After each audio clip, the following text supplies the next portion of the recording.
Gente, como fazer o barco mais simples e mais fácil do jogo? Você primeiro vai precisar de 5 blocos de qualquer bloco.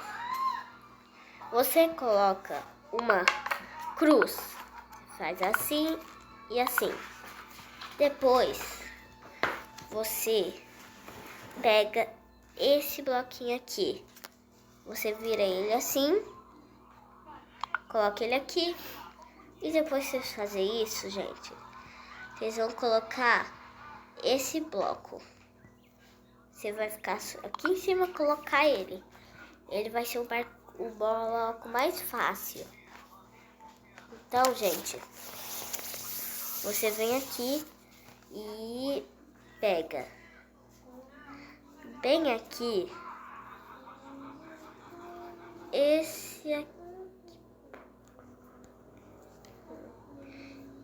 aqui, esse bloco de 45.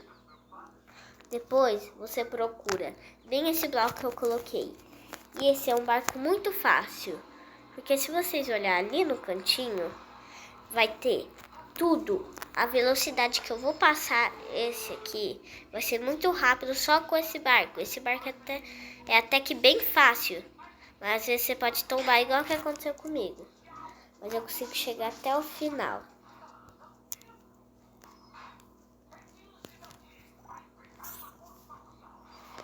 Quer ver, pessoal? Agora eu vou mostrar como que eu vou chegar no final super rápido. Vamos usar esses carros aí que eles usam. Então vamos vir aqui. Vamos começar a pular, pra gente não cair no chão.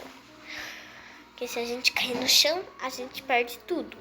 Então vamos vir aqui, ó.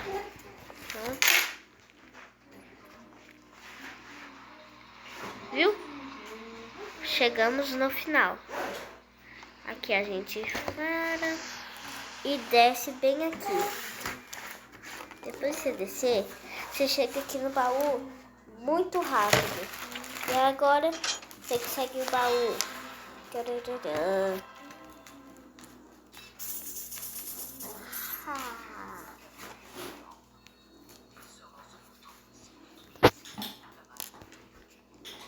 Uhul, gente. Então esse barco é até que bem fácil.